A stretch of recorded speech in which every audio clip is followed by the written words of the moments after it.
So, I got some vacuums today. This is a Dyson Cinetic Big Ball. It's in pretty good shape. I'm not liking what I'm seeing there though. And then this came with, this did not come with it. This is just gonna be like a vacuum log. Got filters and felts for various vacuums that have price tags on them. And then we got a Q-Fi, I'm not sure that's how you pronounce it, robot vacuum. This came with the Dyson.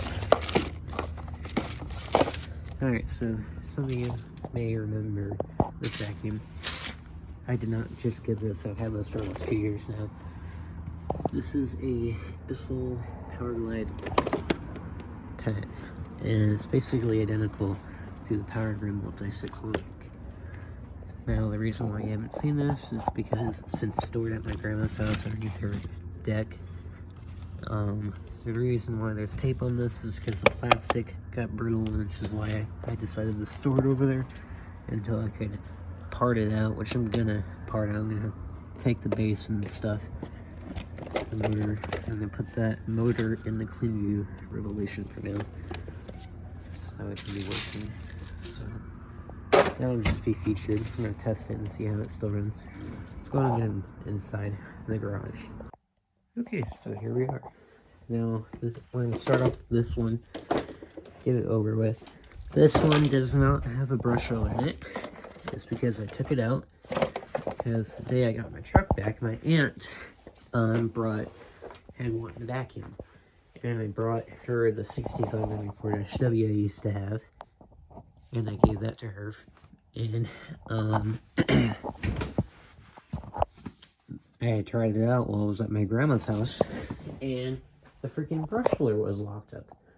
So luckily I had this underneath the stairs because the plastic had gotten brittle.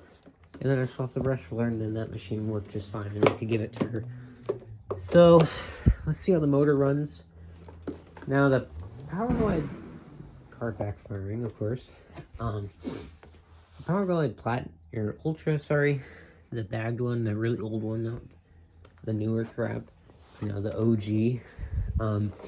The motor in that one went shot because of how much moisture is at my grandma's house. So we'll see if this one, being in the even worse elements, has done anything to the motor. Looks like we're off, so we should be good. There's a lot of broken parts on this thing, so we'll see how she sounds. This motor always was kind of iffy. Whenever I got it, it was super loud, by the way. I'm surprised this still sounds good.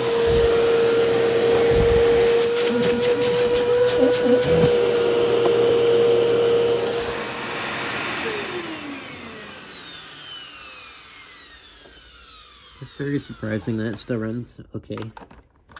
The commutator definitely needs to be polished in this thing. It's really bad. That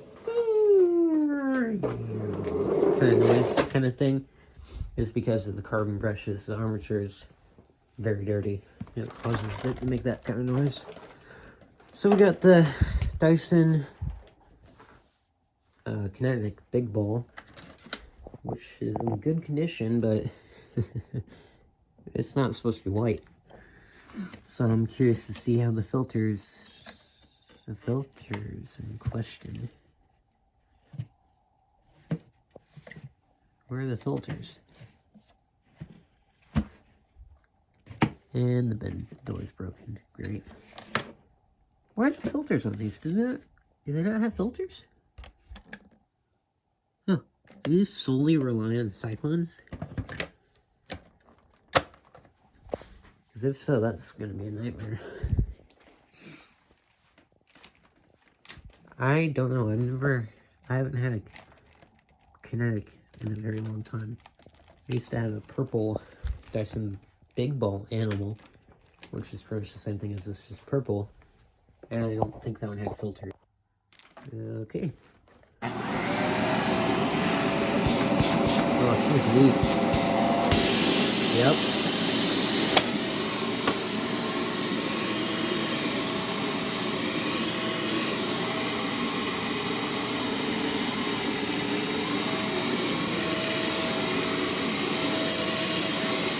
Okay.